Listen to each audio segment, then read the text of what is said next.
मुळात त्याला लग्नच म्हणता येणार नाही, समाजाच्या दृष्टीने नाही आणि कायद्याच्या दृष्टीने तर नाहीच नाही। उगाच त्यांनी तिच्या गळ्यात मंगळसूत्र घातलं, त्याला काही काडीची किंमत नाही आत्या। आत्ता कुठे मी म्हणत होते ना सगळं सुरळीत चाललंय म्हणून, तेवढं ते नवीन काहीतरी उद्भवलंच। काही उद्भवलेलं नाहीये, ठरवून केलंय। नाही, मला तर वाटतं हे परशु ठरवूनच करतोय। आधीच त्याचं सुमित्राशी काही फार बरं नव्हतंच, त्यात आता हे निमित्तच मिळालंय। आता काय करायचं पण आपण? काय करणार म्हणजे? कोर्टात जायचं, सुमित्राला सांगायचं सरळ परशुवर केस कर कोर्टात, मी आहे तिच्या बाजूने। आणि खरं तर माझीही गरज नाही, केस इतकी सरळ सरळ आहे ना आत्या, निकाल आपल्याच बाजूने।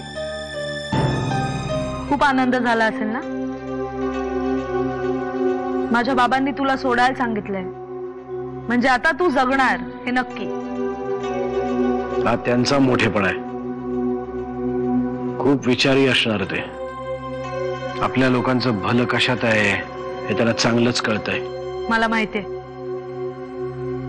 बाबांनी हा निर्णय घेतलाय म्हणजे काहीतरी विचार नक्की केला असणार। खरं तर तो विचार मलाही जाणून घ्यायला आवडेल, कारण हा निर्णय तुमच्या ग्रुपमध्ये सगळ्यांनाच पटलेला नाहीये हे सिद्धच झालंय।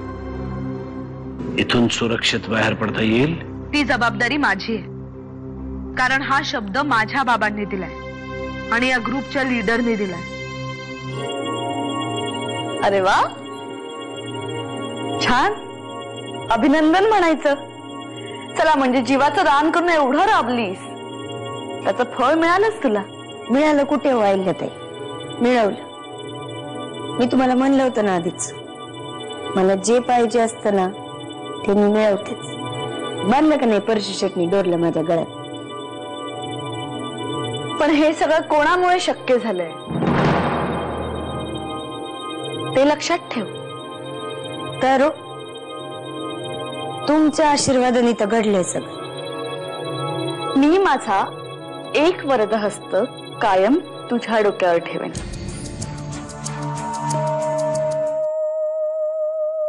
गण्या, काय रे असा का लपून छपून पाहतोयस? काय नाही, फक्त बघत होतो काय करतेस ते।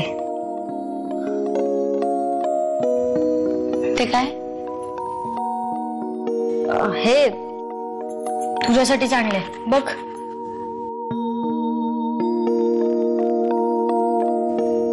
शिवाजी महाराज? हो, तुझ्या बाळासाठी गिफ्ट आणलंय। आत्याबाईंनी सांगितलंय की ज्यांना बाळ होणार असतं ना त्यांच्यासमोर अशी मोठ्या माणसांची चित्र ठेवायची, म्हणजे यांचे गुण पोटातल्या बाळात उतरतात।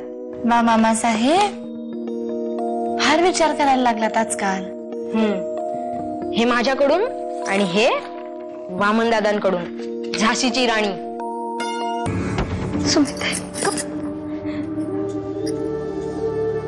सुमिताई, मला माफ कर,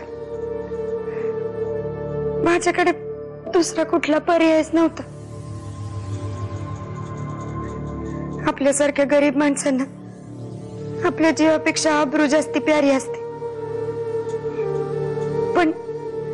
पण आत्महत्या करण्यापेक्षा हा पर्याय योग्य वाटला मला। सुमिताई, फक्त तुम्ही समजू शकता मला, कारण तुम्ही या घरात आलात तेव्हा तुमची पण अवस्था माझ्यासारखीच होती।